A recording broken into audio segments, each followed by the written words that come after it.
Os dias de BHC no pesqueiro. Os dias no pesqueiro, pesca para alguns e descanso para outros, eram sempre esperados com grande ansiedade. Assim que chegávamos, o cheiro inconfundível do veneno BHC nos recebia. Era o método que o pai usava para manter ratos e cobras afastados. A primeira coisa que tínhamos que fazer era abrir todas as janelas e portas para arejar. O ar que ficava retido precisava sair e dar lugar ao perfume do campo e o cheiro do rio, que num instante, começava a prevalecer sobre o aroma penetrante do BHC. Enquanto o ar se purificava, tínhamos uma missão: descarregar a Kombi. Malas, mantimentos e todas as tralhas de pesca eram retiradas do veículo. Era o tempo exato para promover a ventilação necessária, para que a velha casa de madeira estivesse devidamente revigorada, pronta para nos receber. Tipos de lagartos. Enquanto todos aproveitavam o dia no pesqueiro, o pai fez um aviso: cuidado, não vão perto dos bambus, lá tem lagarto.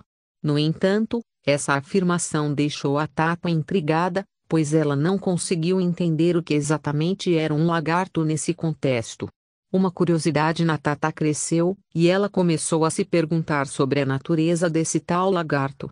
Afinal, para ela, o lagarto poderia ser qualquer coisa, até mesmo uma parte da carne de boi, que era a primeira coisa que vinha em sua mente. Uma confusão.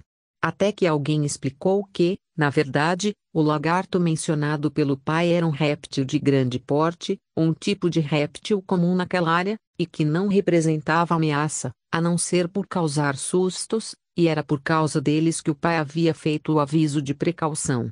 Quando a Tata finalmente compreendeu que lagarto se referia às lagartixas grandonas, a confusão se dissipou.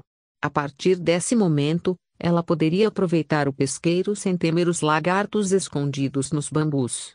Essa linguagem informal ilustra como as palavras podem ser interpretadas de maneiras diferentes pelas crianças, criando momentos de diversão e descoberta à medida que elas exploram e aprendem sobre o mundo ao seu redor. A revelação surpreendente foi um dia de revelações, quando Bé decidiu levar Toninha para contar aos pais que ela estava grávida. Todos estavam tensos e cheios de incertezas, aguardando ansiosamente a reação do patriarca da família. Sana estava preocupada com o que estava prestes a acontecer. Ela sabia que essa notícia seria um divisor de águas na dinâmica familiar, e as perguntas giravam em sua mente: como o pai reagiria? Antes que alguém pudesse abrir a boca e compartilhar a notícia, o pai, com um olhar analítico, iniciou o diálogo com Sana, mas com uma calma surpreendente: parece que Toninha está grávida. Uma surpresa se estampou no rosto dela e ela não pôde deixar de exclamar: Nossa Senhora! Ela temeu a reação dele. O pai já sabia. Essa revelação pegou todos, menos ele, de surpresa. Enquanto isso, na cozinha, Betinho estava em uma conversa com a mãe. Eles discutiram a necessidade de comprar uma máquina de lavar roupas, pois ele e Toninha estavam prestes a se casar.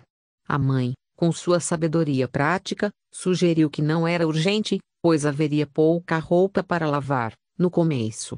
Ela estava disposta a ajudar, oferecendo-se para lavar a roupa deles. Mas, Betinho tinha outro argumento na manga: só que tem as fraldas também, acrescentou. A mãe, ao contrário do pai, que reagiu com calma à notícia, ficou zangada com a notícia de gravidez antes do casamento. Ela queria bater nele, mas do que adiantaria? De qualquer modo, ele não escapou de alguns tapas no braço como um lembrete de que as fraldas eram uma responsabilidade muito maior do que ele supunha, e era com isso que ele teria que lidar, estivesse pronto ou não. O salto olímpico da Toninha, as pererecas escondidas sob a toalha da geladeira foram descobertas pela Neu. Era uma estação de dias quentes, em que qualquer interrupção do calor era bem-vinda, e a geladeira branca, que normalmente guardava alimentos congelados, tinha se tornado uma espécie de refúgio para as pererecas. A cena começou quando a Neu, com toda a boa intenção de limpar o topo da geladeira, levantou a toalha de cima dela e, para sua surpresa, deparou-se com um cenário incrível. O local estava lotado de pererecas, todas lá em cima como se estivessem em uma festa particular de anfíbios. Elas adoravam provavelmente o frescor do lugar. A graça foi quando a Toninha, grávida como estava, viu e entrou em pânico. Ela nem pensou, com uma agilidade que ninguém esperava, para uma pessoa do seu tamanho, pulou pela janela da cozinha. A janela era alta, mas a Toninha, naquele momento, parecia uma atleta olímpica em plena forma. Enquanto as pererecas continuavam sua festa, a Toninha ficou do lado de fora, observando com espanto e arrepios a situação confusa. Foi um daqueles momentos em que a vida nos surpreende de maneira tão hilária que todos riram até não poderem mais. A explosão do chumbo. O pai queria fazer as chumbadas de pesca, como ele era meticuloso, só usava chumbo refinado, que passava pelo processo de derretimento. Como as impurezas se separavam facilmente quando o chumbo era aquecido, a qualidade do produto final era incomparável. E para resfriá-lo rapidamente, o jeito mais fácil era jogá-lo no chão devidamente limpo e seco. Os filhos foram instruídos a preparar o terreno, lavando cuidadosamente o chão atrás do banheirinho, onde uma churrasqueira recheada com a lenha fumegante aguardava para criar o calor necessário e derreter o chumbo. Com o chão recém-lavado, o pai e o Dee se prepararam para a tarefa. O fogo já estava alto, prometendo transformar rapidamente o chumbo sólido em um líquido brilhante. Mal sabiam que esse dia tranquilo se transformaria em um pesadelo.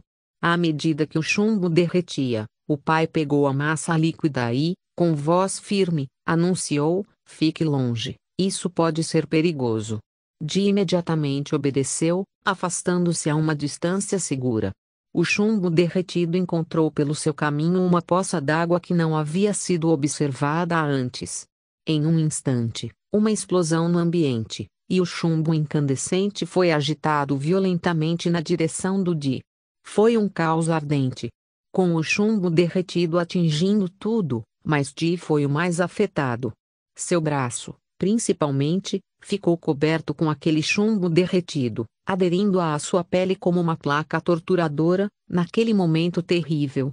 Gritos de dor e desespero se propagaram tão alto, para além do pesqueiro. Enquanto se debatiam naquele turbilhão de confusão, a vizinha, do pesqueiro ao lado, alertada pela gritaria, chegou correndo para ver o que aconteceu.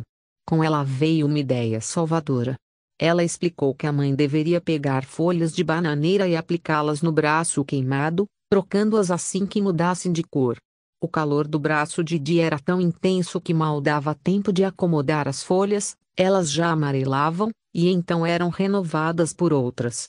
A mãe, com lágrimas nos olhos e o coração apertado de angústia, permaneceu ao lado de seu filho ferido, até mesmo durante as madrugadas. Ela o acordava para a troca dos curativos e fazia o que podia para aliviar sua dor.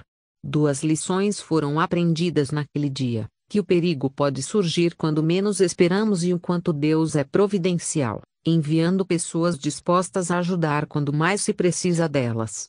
Um dia de pesca alucinante era um dia de sol escaldante à beira do rio, com exceção da mãe, que provavelmente estaria cozinhando lá no rancho. Todos estavam à beira do rio, alguns pescando, outros olhando.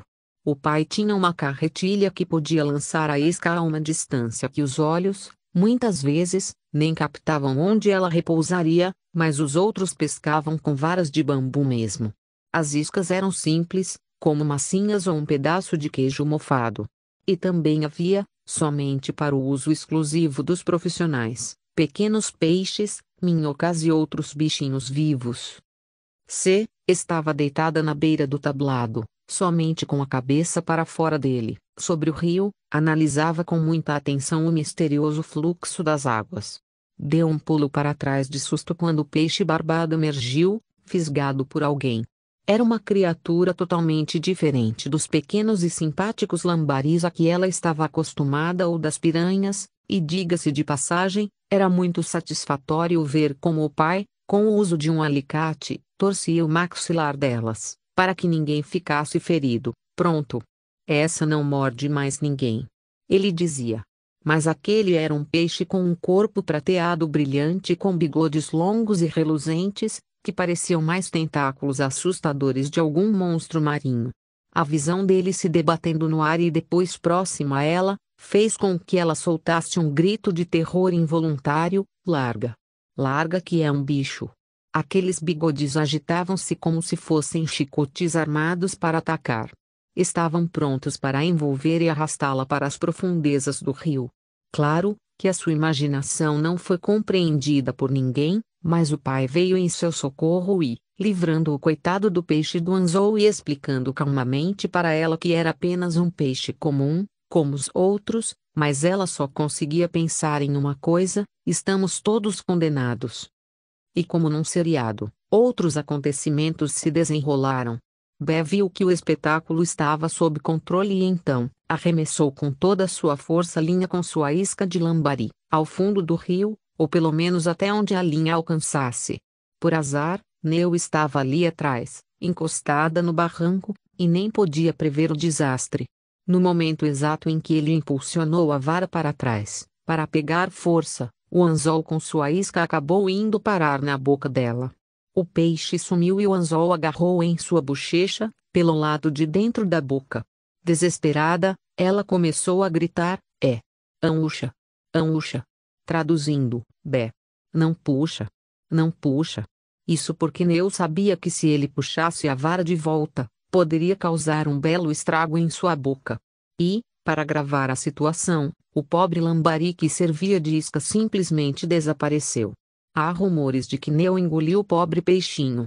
O Di e o Bé ainda estavam olhando em direção ao arremesso da linha, onde o rio fazia a curva e notaram que a chumbada nunca fazia seu pouso. Sempre olharam e pensaram: poxa, como foi longe, né? Só aí notaram os gemidos da Neu, e quando foram acudir a irmã, viram que a linha e a chumbada estava toda enrolada nela. Lá foi o pai, remover mais um anzol, dessa vez da boca da sereia. Calma, ainda não acabou. Houve mais alguém que se meteu em apuros nesse dia, minutos depois.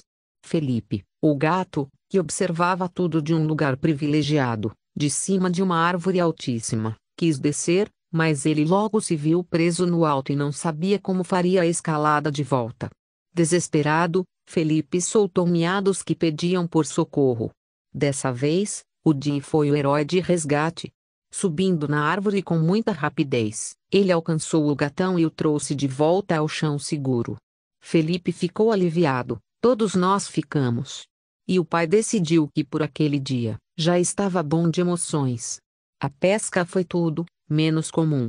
Teve teatro de horrores, dramas inesperados e um gato agradecido.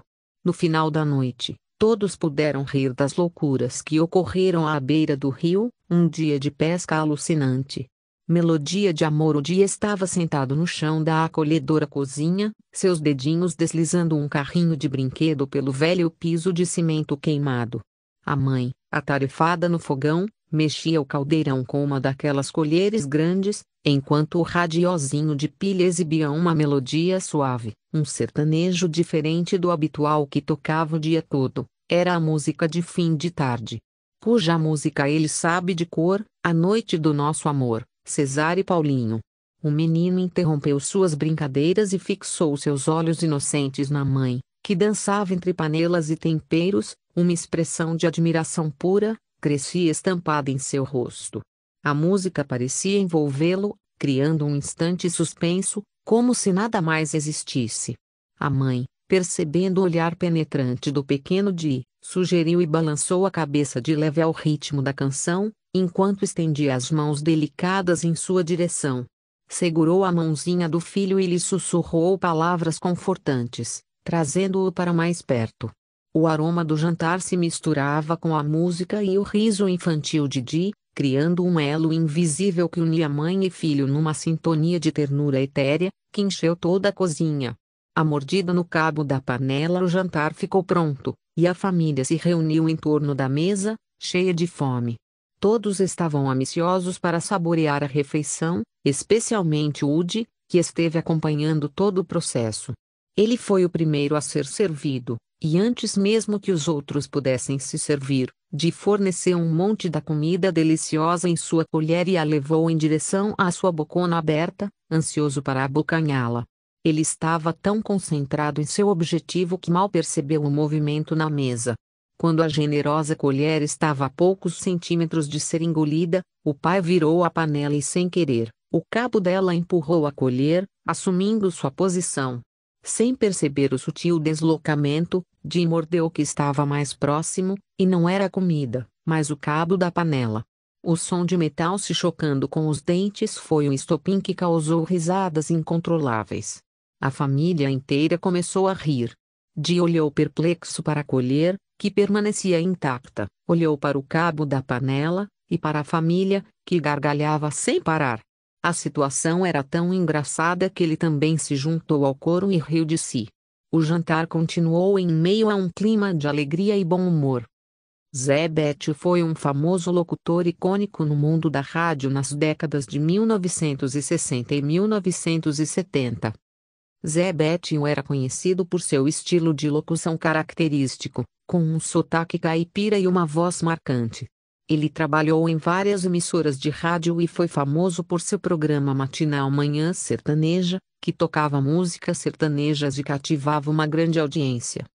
Zé Béttio também foi conhecido por suas histórias engraçadas, piadas e interações com os ouvintes, o que o tornou muito querido pelo público. Ele apareceu na ativa por muitos anos e deixou sua marca na rádio brasileira. Seu nome é lembrado com carinho por aqueles que acompanhavam sua carreira e desfrutavam de seus interesses. À noite da pescaria e da caça às rãs, a lua brilhava no céu noturno, lançando uma luz prateada sobre o rio, onde a pescaria estava boa demais para ser interrompida, e o Bé com o pai desfrutavam das águas tranquilas e das capturas abundantes. Pescar era uma daquelas atividades que podiam facilmente prender a atenção deles por horas a fio. Em uma noite particularmente promissora, o som da água e dos sapos acompanhavam suas conversas sussurradas de pescadores que não querem afugentar os peixes. A pescaria estava tão boa que pretendia se estender além do horário habitual. A mãe, consciente da paixão do marido e do filho pela pesca, aceitava de bom grado essas noites mais longas à beira do rio. Enquanto Bé e o pai lançavam suas iscas na escuridão, um barulho se agitou rápido, vindo do mato, deixando claro que havia algum bicho ali. Ambos consideraram largar suas varas e investigar imediatamente. Era um tatu. O pai pediu a Bé que pegasse o revólver. Em um piscar de olhos, Bé pulou o barranco, da margem do rio para o rancho. Buscou a arma, deixando a mãe preocupada. Ela queria saber mais detalhes, mas a situação não permitia uma explicação demorada, pois o pai aguardava o revólver e a ação imediata era necessária para não perder a chance de pegar o animal. Em questão de segundos, o pai apontou o revólver para o tatu e disparou. O tiro foi certo, e o animal não teve chance de escapar. Na manhã seguinte, a mãe se encarregou de prepará-lo para uma refeição que seria saboreada por todos. As noites não se resumiam apenas às pescarias, às vezes eles saíam em busca de um alvo diferente, rãs. A mãe também dominava a arte de preparar rãs, só havia uma condição: o pai precisava trazer os bichos, fossem peixes ou rãs, ou tatus, completamente limpos. A fuga do Felipe, o adorável gato Felipe, tinha muito medo do barulho do motor da Kombi. Toda vez que o motor roncava e o veículo estava prestes a partir, Felipe ficava tão agitado que precisava ser agarrado por alguém. A solução para esse problema era sempre a mesma. Com cuidado, o acomodávamos em um pano e o mantínhamos bem seguro no colo, garantindo que ele não se descontrolasse durante a arrancada. Em um belo dia, após encher a Kombi com todas as coisas para a viagem de volta, as crianças estavam todas prontas no interior do veículo. Simone quis segurar Felipe durante a partida. Ela achava que poderia ajudar o gato a superar seu medo. Quando o pai girou a chave na ignição e o motor roncou, Felipe deu um salto de propulsão digno de um foguete espacial, e Simone não conseguiu segurá-lo. Através da janela, o gato escorregadio escapou para a liberdade. Todos foram à busca dele, mas a tarefa revelou-se mais difícil do que o esperado. O gato habilmente se escondeu, não deixando rastro óbvio de seu paradeiro. Após um tempo exaustivo de procura, o pai, visivelmente irritado, fez o anúncio que abalou o espírito da família: deixem esse gato aí. Vamos embora agora. As crianças, com olhos lacrimejantes, aceitaram que não havia como convencer o pai a continuar a busca. A despedida silenciosa de Felipe naquele dia gritava dentro deles. A ausência de Felipe causou diversas preocupações.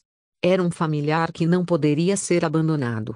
Desse modo, o Bé e as crianças decidiram voltar no dia seguinte para continuar a procurá-lo. Enquanto exploravam o terreno, chamando por Felipe, nenhum ruído ou miado era ouvido, mas um buraco no meio do caminho atraiu a atenção. Felipe estava lá, bem na direção da luz do sol. Ainda assustado e como os gatos ariscos fazem, ele fugiu de novo, para o mais fundo do buraco. Convicto em resolver o problema, o Bé examinou o buraco, e constatou que ele era pequeno demais para um adulto. Simone, a menor do grupo, foi escolhida para buscar o felino dentro daquela misteriosa cavidade. De ponta cabeça, ela se enfiou, desaparecendo à medida que avançava ao fundo, como se fosse um túnel comprido que ia se afunilando. O gato ia se afastando de marcha ré, até que ficou encurralado. Todos na superfície, sem saber o que esperar, ficaram apreensivos. Ela gritou: peguei! Peguei ele! O Bé, com certo medo do desconhecido sobre o que poderia haver escondido ali, a puxou de volta pelos pés.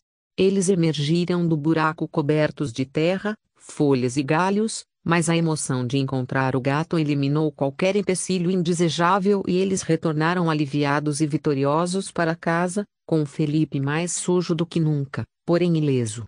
Oh! O revólver do pai! Chegou o momento de voltar para casa ao final de mais um domingo.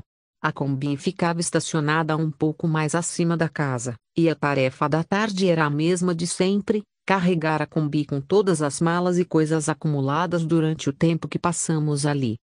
Começou a operação de guarda e baldeação, e as crianças se revezavam, descendo até o pesqueiro, pegando os objetos e subindo para guardar na Kombi. O processo era coordenado de forma que um deles permanecesse no veículo, organizando o que já estava lá, enquanto os outros faziam a árdua tarefa de transportar a bagagem. Era um movimento frenético, com as crianças indo e vindo, carregando cargas de um lado para o outro, encaixando cuidadosamente cada objeto nas bagageiras da Kombi. De repente, Simone apareceu no meio da ação, segurando o revólver do pai com suas mãos pequenas e moles. O revólver, imponente e pesado, foi um desafio para Simone. Com um cabo muito grande para sua pegada, ela lutava para controlá-lo melhor. Enquanto as crianças assistiam ao espanto, Simone balançava o revólver para frente e para trás, como se estivesse se conduzindo como um estranho bêbado com a arma de fogo. Em meio à cena, Simone olhou para os rostos perplexos de seus irmãos e, com a simplicidade de uma criança, exclamou: "Oh! O revólver do pai!"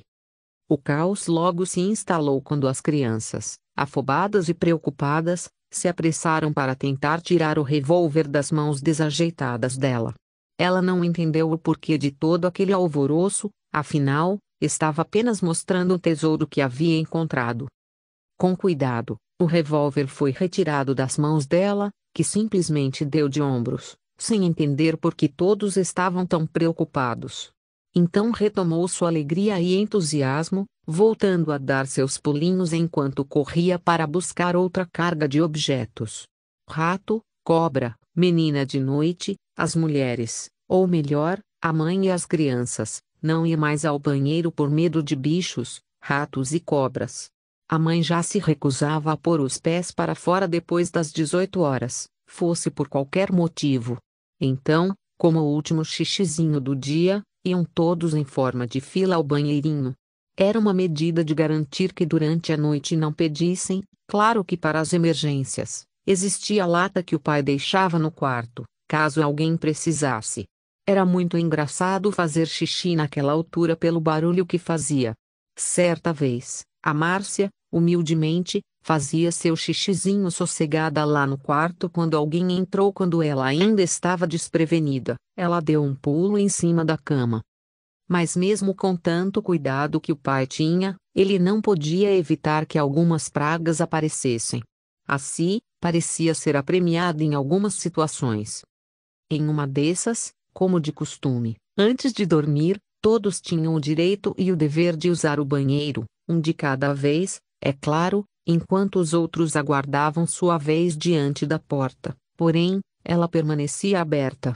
Simone foi a última da fila, e bem quando ia se sentar no vaso, um ratão desceu, ou subiu, pelo encanamento, bem atrás dela. Ela não o viu, mas a correria alarmante dos que a aguardavam foi imediata. Dispararam gritando por socorro ao pai. Se saiu, correndo e assustada também, mas nem sabia direito por que estava correndo. Sua preocupação principal era subir suas calças. Outra vez, no mesmo banheirinho, se fez seu xixi tranquilamente. Enquanto se ajeitava, algo colorido, com anéis vermelhos, pretos e amarelos, chamou a sua atenção. Enrolada num cantinho, estava dormindo uma cobra coral. Por sorte, Simone não mexeu na cobra, já que ela era pequena demais para entender a gravidade de uma picada. Em vez disso, ela contou a Bé sobre a corda linda e colorida que havia encontrado. Bé, desconfiado, pegou sua espingardinha de chumbo e foi investigar. Ele logo constatou que não se tratava de uma corda e, com um tiro preciso, assegurou que a cobra continuasse dormindo, eternamente. Bronzeamento. A urtiga. O dia estava perfeito para um bronzeado. Sana e Márcia, munidas de seus biquínis coloridos e seus cremes bronzeadores, estavam prontas para se estirar preguiçosamente ao sol. O calor era acolhedor, o barulho do rio convidativo e tudo prometia um dia perfeito de verão. O pai estava de olho na oportunidade perfeita para criar um daqueles momentos que renderiam risadas inesquecíveis. Enquanto as duas se preparavam para seu merecido lugar ao sol, o pai se movia ocultamente, carregando consigo um iluminado maço de urtiga, aquela planta vil que promove sensações de ardência e vibração. Ardilosamente, ele sugeriu: meninas, sabem o segredo para um bronzeado incrível? Basta esfregar um pouco desta folha no corpo, e vocês vão ficar douradas como nunca. A inocente Márcia, pronta para conquistar um bronzeado espetacular, acreditou piamente nas palavras dele. Sem desconfiar do plano maligno que se desfazia, ela pegou algumas folhas de urtiga e, sem tardar, a esfregou na pele. Não demorou nadinha para que uma realidade cruel se manifestasse. A ardência começou suavemente, mas rapidamente se intensificou. Márcia, com o rosto contorcido em agonia, não conseguia entender o que havia acontecido. A urtiga fazia seu trabalho, espalhando sensações de queimadura pelo corpo da pobre garota. Em questão de segundos, Márcia passou da calma e descontração a uma elevada coçação. Resmungando e se contorcendo, ela saiu disparada, em um esforço desesperado para aliviar a situação insuportável. Os outros membros da família que haviam assistido à cena, não puderam conter as risadas, embora concordassem que era uma cruel pegadinha. Márcia, com seus olhos repletos de lágrimas, lançava olhares acusatórios na direção do pai, que se regozijava em plenas gargalhadas. O chuveiro à moda do pesqueiro no pequeno banheirinho, nosso banho era uma sátira em 3 atos, um espetáculo digno de ser recontado. O cenário estava montado, uma lata aberta no teto, com um chuveirinho adaptado, lembrando bem um chuveiro convencional. Mas de convencional não tinha nada. A mãe, a grande protagonista, assumia o papel de especialista das águas quentes.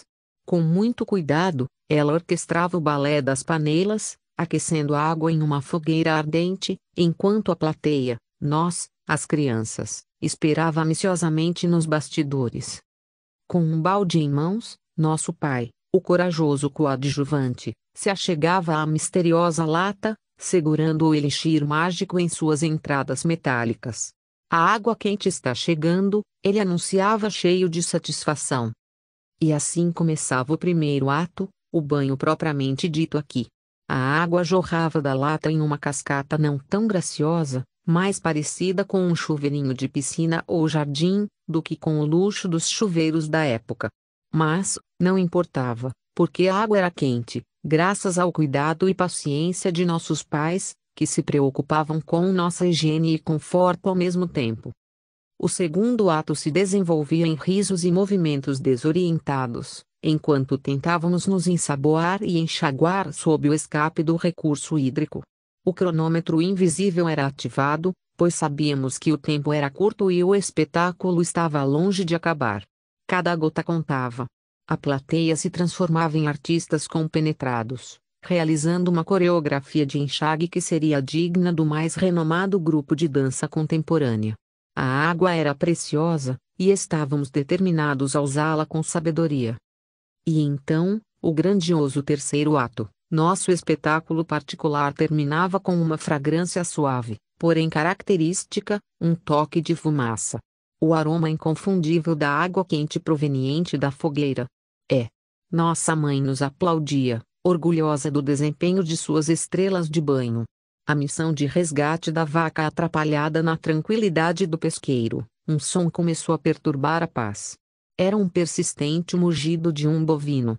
Mas não era um mugido qualquer, variava em tom e intensidade, parecia que o animal estava tentando transmitir um tipo de angústia aguda e desesperada. O pai, naturalmente, notou que algo estava errado. Havia uma modulação de martírio inconfundível. Aos que estavam à sua volta, ele comunicou sua preocupação: vocês estão ouvindo esse mugido? Não é normal. Acho que esse animal pode estar em apuros. Vão dar uma volta por aí e vejam se o encontram. Mais do que depressa, Sana e Neo embarcaram na missão de resgate. Passaram por baixo da cerca que separava os pesqueiros e caminharam muito para localizar a fonte do som desesperado. Lá estava ela, uma vaca atolada em um barranco, uma imagem de sofrimento e agonia. Uma das pernas parecia quebrada, resultado de uma queda ou escorregão infeliz. A vaca, impotente, emitia seus mugidos em busca de ajuda. Os filhos chamaram o pai, que prontamente se juntou a eles. Ele avaliou a situação, todas as possibilidades, mas logo percebeu que, dada a falta de comunicação com o mundo exterior, não haveria nenhuma chance de obter ajuda profissional ou responsável. Enfrentando uma decisão complexa, o pai sabia o que precisava ser feito. Era um tempo em que não havia celulares, nem condição para mover aquele animal dali, nem vizinhos por perto. A única opção para acabar com aquele sofrimento era usar o método mais humano que ele poderia oferecer. O pai pegou a arma e a segurou firme, determinado a acabar com o tormento do animal. Ele instruiu os filhos: agora, virem o rosto para o lado. Não quero que vejam isso. As crianças, curiosas e, ao mesmo tempo, preocupadas, imploraram para assistir, mas o pai não cedia. Virem o rosto para lá. E esperou até que eles cumprissem sua ordem. O tiro estrondeou e o mugido da vaca cessou instantaneamente. Todos sabiam que era uma decisão certa, mas não foi fácil. O pai, claramente entristecido com o que precisou fazer, deu um suspiro pesaroso. Nos momentos mais desafiadores da vida de um animal, há heróis que se erguem com coragem e compaixão. O pai, dotado de uma resiliência notável e um coração compassivo, encarou aquilo como uma missão: aliviar o sofrimento de um ser vulnerável. Diante de uma fratura devastadora ou um atolamento cruel, ele tomou a difícil decisão de encerrar o sofrimento de forma digna e humana. Sua coragem não se sustentou apenas na destreza de uma arma, mas na compreensão do peso da responsabilidade e na virtude de proporcionar um último ato de bondade a um ser indefeso. Um estranho encontro noturno naquela noite, o Salvador, ainda na classe de namorado da Tata, foi convidado para passar o final de semana no pesqueiro. O pai, sempre atento à segurança da honra e os bons costumes, deu uma direção: Salvador deveria dividir o colchão com ele. Não importava o motivo por trás da decisão, o fato é que Salvador e o pai agora compartilhariam o mesmo espaço para dormir. Os dois se deitaram no mesmo horário e, com o cansaço da jornada, adormeceram quase imediatamente. O que eles não sabiam era que sua escolha de descansar com os rostos do mesmo lado resultaria em uma cena caricaturesca. Pouco tempo depois, a Tata entrou no quarto, e saiu em disparada, com o intuito de chamar os outros para verem o que ela viu. Ali, sob a luz fraca, Salvador e o pai ficaram deitados cara a cara, quase encostando nariz com nariz. O painel era tão engraçado que os outros membros da família não conseguiram conter o riso.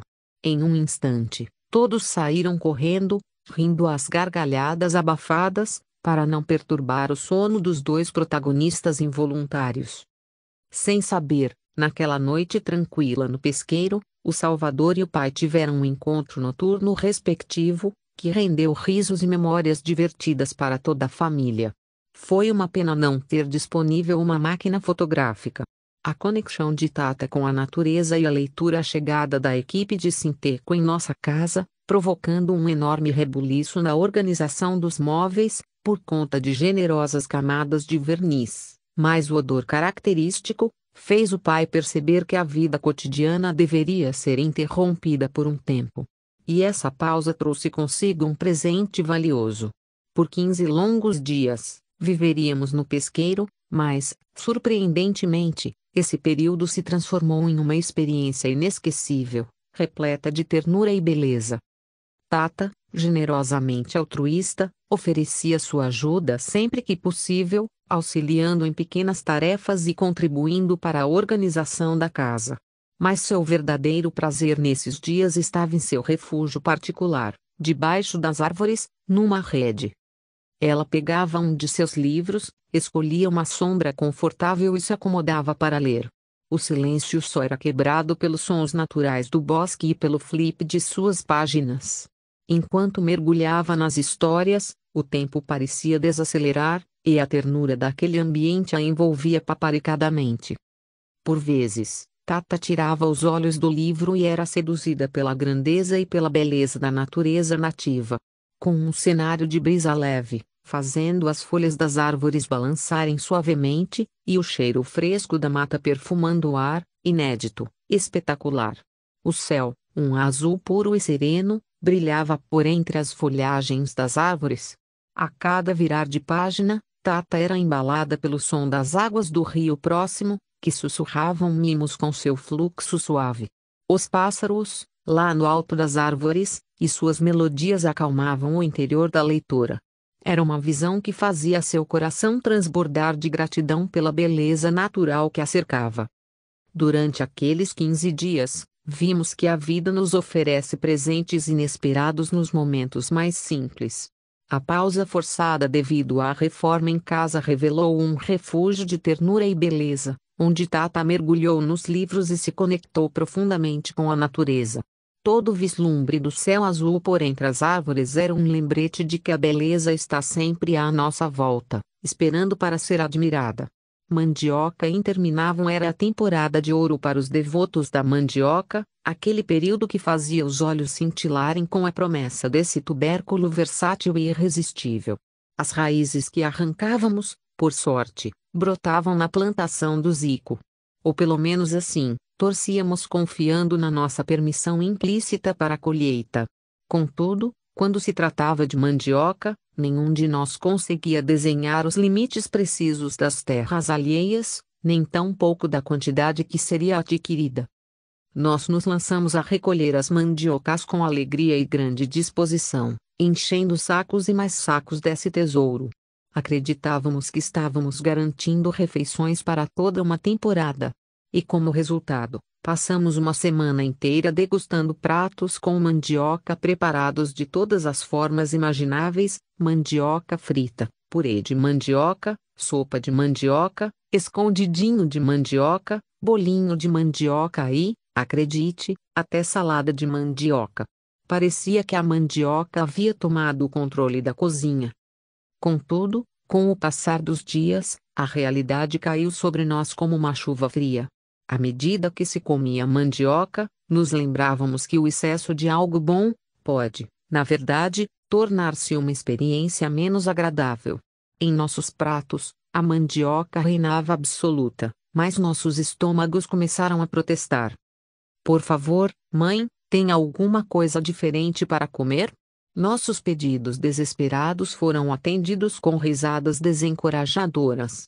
A mãe, em sua sabedoria, tentou adicionar um pouco de variedade às refeições. Correu para fazer um doce de abóbora em pedaços, aquele feito com cal, que era firme por fora e macio por dentro, mas ele acabou rápido. Então partimos para os queijos, que o pai planejou inicialmente dar como iscas para os peixes, agora eram nossa opção gourmet. No entanto, esses queijos estavam muito longe da categoria de delicatessen, mas a mãe sabia como aproveitar todos os recursos e evitar desperdícios. Encontrou uma maneira de aproveitar o queijo que estava quase indo parar na boca dos peixes.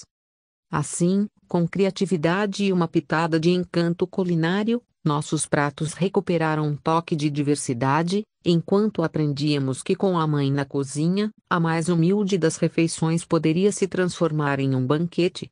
Sono grudento. Dormir no pesqueiro era uma aventura por si só. A depender do número de pessoas, não havia camas suficientes para todos, então nos acomodávamos em pares. Não havia pares determinados, nem pré-eleição. Na hora de ir para a cama, quem estava com mais sono ia primeiro, e depois os outros iam se ajeitando com quem já estivesse lá. A Neu foi se deitar com a Tata. A Tata na cabeceira da cama e a Neu encontrou seu lugar nos pés dela. E aqui se revela a afeição que a Neu tinha por pés. Ela não só gostava de ter a companhia da Tata, como mantinha uma fixação pelos pés dela. Durante toda a noite, a Neu dormiu profundamente agarrada aos pés da Tata com uma disposição que surpreenderia até os casais mais apaixonados. Não se tratava apenas de um toque ou de um gesto de carinho, mas sim de um abraço tenaz que mantinha os pés da Tata firmemente em seu domínio. Pobre Tata, feita prisioneira dos braços noturnos da Neu, se via incapaz de se mexer. Ela se tornou uma espécie de estátua humana, imobilizada até que Neu finalmente decidisse libertar os reféns de seu abraço apertado. Domingos de cartas e gritos. Todos os domingos, na hora de partir do pesqueiro, uma despedida costumeira se desenrolava, a parada na propriedade do Zico. Zico, o dono das vastas terras, era conhecido por suas muitas histórias, sendo o mais notável por ter 13 filhos com a mesma mulher. Esses domingos foram uma oportunidade para o pai e Zico se reunirem em torno de um velho baralho, enquanto as crianças exploravam os arredores. O pai e Zico se dedicaram ao clássico jogo de truco. E, para quem já assistiu a uma partida de truco, sabe que é um esporte de alto risco, onde a tensão e a rivalidade podem atingir níveis estratosféricos. Os olhares, as jogadas de mestre e, claro, os blefes estavam todos em jogo. O pai e os outros jogadores costumavam exalar seus gritos de guerra no meio da partida, apavorando as crianças. Quero 6 de espadas, seu corno. Ah, é? Então toma um 9 de ouros, imbecil, viu só, Lazarem? Te disse ter um truco nas cartas. Sua besta. Ah, você é um morfete. Na próxima, vou te pegar. Sentiu o drama? Era daí para pior. Havia muros na mesa e todo tipo de barulho intimidador. Para quem estava de fora, isso gerava um desconforto, como se estivessem prestes a eclodir numa briga real. Visita após visita na casa do Zico, o susto era garantido, e todos, independentemente da idade, pulavam um pouco nas cadeiras e olhavam com apreensão em direção à mesa de truco. Uma vez que entendiam que não era uma briga efetiva, o suspiro era geral, mas o coração ainda batia rápido. A mãe, cuja paciência muitas vezes esteve perto do limite, ansiava pelo fim da partida, mal podendo esperar para continuar a viagem de volta para casa. Ela costumava murmurar: "Aí, pelo amor de Deus, mal posso esperar que esse jogo termine, para podermos ir embora." E todos concordavam com esse sentimento, pelo crescente cansaço das intermináveis rodadas de cartas. Tata e a manga quadriculada. Algo diferenciado acontecia com as mangas coquinho que cresceram nos arredores da casa. Elas eram mais suculentas, mais coloridas e, sem dúvida, mais deliciosas do que qualquer outra manga. E Tata tinha seu método próprio para saborear essa maravilha tropical. Ela se acomodava em sua cadeira preferida, aquela que ficava estrategicamente posicionada embaixo de um armário da cozinha. Com a manga em uma mão e uma faca na outra, Tata iniciava o processo de transformação da fruta de uma forma que nunca mais seria esquecida. Com um rigoroso espaçamento, a lâmina da faca encontrava o caroço da manga, riscando-a como uma régua, linha a linha, depois na direção oposta, de maneira que se assemelhava a pequenos quadrados. Qualquer corte liberava um aroma azedo e tentador, então, Tata deitava o sal fino por cima. E veio a primeira mordida. Um som audível de croque foi ouvido pela Neu, enquanto Tata afundava os dentes na fruta. Uma explosão de sabor que invadiu sua boca a fez fechar os olhos em êxtase. A manga estava perfeita, agridoce e suculenta, com uma textura que estalava nos dentes, como se fosse uma espiga de milho verde. Tata não podia evitar fazer pequenos sons de satisfação ao saborear as mordidas. E Neu salivava, vendo a Tata viver um conto de fadas gastronômico. Rato na cozinha. A mãe estava ocupada com a montanha de louça acumulada. A água escorria, os pratos se empilhavam, e ela estava treinada em sua tarefa doméstica. Em um instante, algo chamou sua atenção. Uma sensação de ser observada fez virar o rosto em direção aos olhos do pequeno observador intruso. Ali, no cantinho do filtro de barro, um rato a olhava com curiosidade.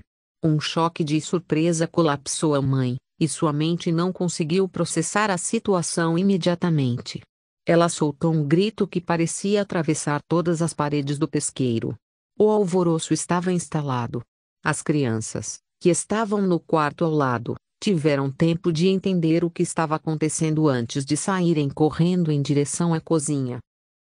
Pronto para a ação, porém desprovido de uma arma, tentou pelo menos chutar o rato para longe. Felipe, nosso destemido gato, já estava preparado para o bote e ia enfrentar um invasor quando Neu entrou na cena com um plano próprio.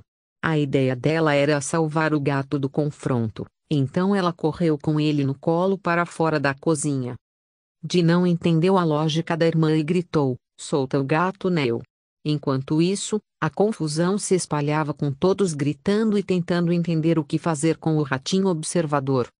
O desfecho da situação foi perdido no meio do caos, mas o que aconteceu foi uma história de uma invasão de um pequeno rato que botou muita gente para correr. O bambuzal era um lugar onde as folhas se acumulavam como montanhas, criando um piso fofo demais, possibilitando algum esconderijo para bichos. E o pai frequentemente nos pedia para rastelar aquele amontoado, mas suas advertências soavam como música aos nossos ouvidos: "Cuidado, pode haver cobras." A ideia de encontrar uma cobra no meio daquelas folhas era, ao mesmo tempo, aterradora e excitante. E assim, mergulhávamos em nossa brincadeira, atentos a qualquer barulhinho, prontos para fugir caso algum réptil indesejado aparecesse. Para entrar no bambuzal, era necessário atravessar uma espécie de ponte de madeira. Abaixo, um buraco misterioso escondia segredos que apenas nossa imaginação poderia desvendar. Passar por ali nos enchia de receio, primeiro por temer que alguma tábua cedesse, e depois, porque lá embaixo, parecia haver algum bicho inquieto, talvez lagartos correndo de um lado para o outro. Mas aqueles momentos foram fundamentais para nosso amadurecimento. No bambuzal, criávamos histórias incríveis, enfrentávamos nossos próprios temores. O enxame na geladeira abandonada na vastidão do pasto, uma coisa despertava em nós uma sensação de mistério e perigo. Uma velha geladeira, completamente vazia e perdida naquele lugar ermo, desafiava sua própria existência. Mas o que a tornava ainda mais intrigante era o zumbido constante que se ouvia à distância. Abelhas africanas para ser mais exato, transformaram uma geladeira abandonada em seu lar. Aquela caixa de metal frio era, agora, uma colmeia fervilhante de atividade. O zunido das asas de milhares de abelhas batendo juntas, nos deixava em alerta constante. O pai sempre nos alertava sobre o perigo iminente que as abelhas representavam. "Não se aproximem da geladeira", ele ordenava com olhos sérios. "Essas abelhas são perigosas." E, apesar de estarmos a uma distância segura daquela colmeia digna de pesadelos, podíamos sentir a tensão do perigo. A mãe, chamando-nos à percepção, nos ensinava a permanecer em silêncio, a fim de ouvir o zumbido constante à distância. A colmeia era imensa, o que aumentava nossa sensação de apreensão. Aquele enxame poderia se agitar e vir ao nosso encontro, e se as abelhas apenas decidissem que não éramos mais bem-vindos ali? Então ficávamos, imóveis, observando a geladeira como se fosse um artefato, uma incógnita que desafiava nossa compreensão. Bigodes de fuligem quando a noite envolvia o pesqueiro, todos se recolhiam para dormir cedo e no mesmo horário. Na escuridão cega que reinava do lado de fora, sem que nada pudesse ser distinguido, o pai tinha a solução para a iluminação. O lampião de carbureto se tornava nosso fiel aliado, garantindo que a noite não estivesse completamente envolvida pelo negro absoluto. Assim que o lampião era aceso, o pesqueiro ganhava uma luz dourada e acolhedora, revelando os detalhes que a escuridão ocultava. Era hora de brincar com a sombra das mãos, desenhando patinhos, pássaros e coelhinhos nas paredes, até o sono chegar. Mas, tínhamos um pequeno preço a pagar por essa iluminação noturna. O carbureto de cálcio, combustível do lampião, tinha um imposto próprio. Conforme queimava, liberava uma fuligem que se agarrava a tudo o que encontrava. E, sem percebermos, nossos narizes se tornaram telas em branco para essa forma de arte noturna. Ao acordarmos, deparávamos com uma galeria de riscos desenhados pela fuligem. Todos acordávamos com um desenho sob o nariz. A fuligem era a marca registrada da iluminação concedida e era impossível não conter o riso diante dos diferentes modelos de bigode que a ela nos apresentava. O legado do BHC e quando chegava a hora de ir embora, a rotina do BHC recomeçava. O pai, muitas vezes, delegou essa tarefa ao Bé, que já era um veterano nas artes do BHC. No entanto, à medida que Di crescia, ele também se viu incumbido dessa missão. Era engraçado, principalmente quando o pai percebia que esquecera de espalhar o BHC e já estava dentro da Kombi, pronto para partir. Corre lá, filho. Espalhe o BHC para o pai, ele dizia. Uma incumbência de despedida, assegurando que o pesqueiro permanecesse limpo em nossa ausência. Di corria para cumprir a tarefa. Aí dele se não fosse correndo. Tanto o cheiro inconfundível do BHC quanto as correrias de Di eram preenchidos com risadas. A proteção contra ratos e cobras era levada a sério, mas quando não funcionavam muito bem, nos proporcionava momentos de diversão e acrescentava histórias em nossa amada casa de pesca.